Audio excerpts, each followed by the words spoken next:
Posing is one of the most important aspects of any professional portrait, and yet many photographers don't consider it as important as the lighting or even the equipment they choose. Even if everything in a professional portrait is perfect except for the pose, the client will not buy the photograph.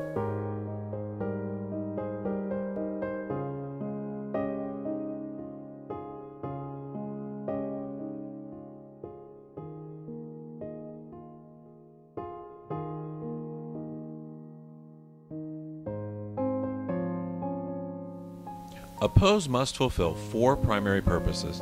It must flatter the subject, coordinate with everything else within the frame, work with the composition, and hide a client's flaws, which I call corrective posing. Flattering the subject is making them look beautiful in an appropriate way to the person that the client is giving the portrait to.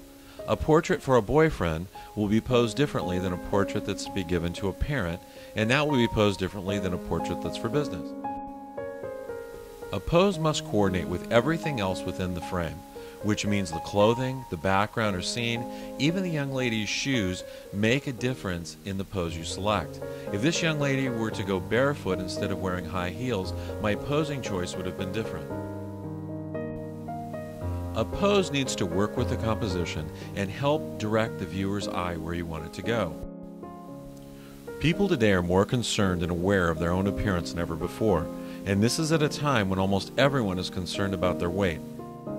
Even though this young lady was very thin, we had her roll over on her hip to keep her hips and thighs from widening out. Anytime you have a client sitting, no matter how thin and in shape they are, the waistband of the pants will always start to cut into the waistline, making them appear as though they have a tummy, even if they really don't. It's always best to hide this area. In this pose, by raising the leg, the stomach area is hidden.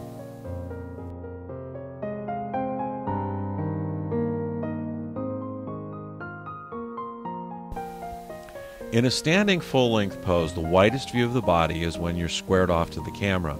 The thinnest view is achieved when you turn the body to the side. Never allow a woman to stand squared off to the camera. High heels are a must in a standing full-length pose. If they don't have high heels, have them go barefoot and push their heels up to achieve the same result.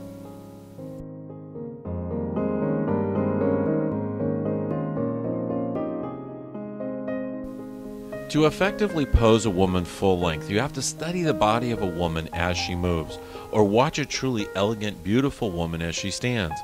At no time are both feet planted firmly on the ground. One leg or foot is to support the body and its weight. The other leg or foot is the accent leg. Its position and purpose is to grab your attention, to grab the viewer's attention, whether in person or in a portrait, and make them look at her legs. Even when a woman walks, there's only weight on one leg at a time. The accent leg can extend out, cross over, or bend, but it cannot mirror or do the same thing as the leg that the body weight's on.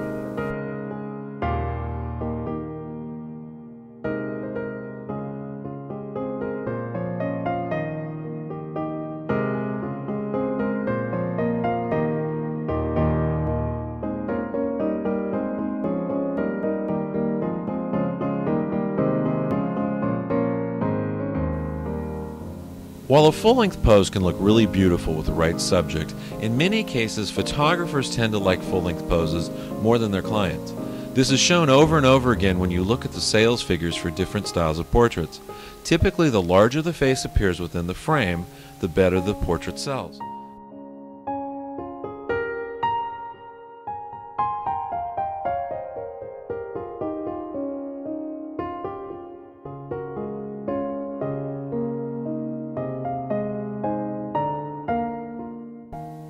I've found that by compressing the body in a full-length pose, meaning that the subject is kneeling down, sitting, or laying in a way that shows the body but keeps the face closer to the camera and letting the body extend into the background, you can take a full-length pose that satisfies a younger client that wants to see more of herself, as well as a family member that wants to clearly see the face.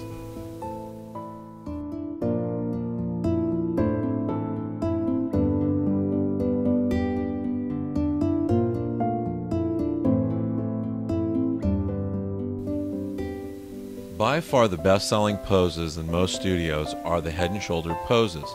When I say this, many photographers think of the business and yearbook style portraits of yesterday.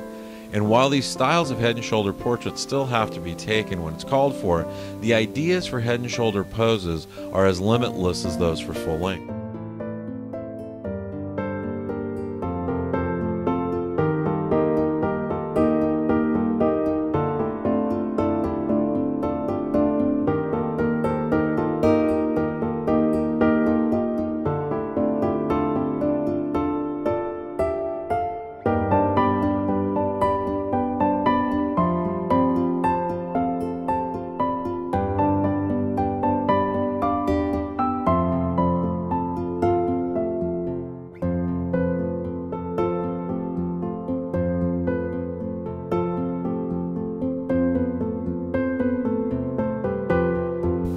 For more information on posing, you can find my books at barnesandnoble.com, amazon.com, and better bookstores everywhere.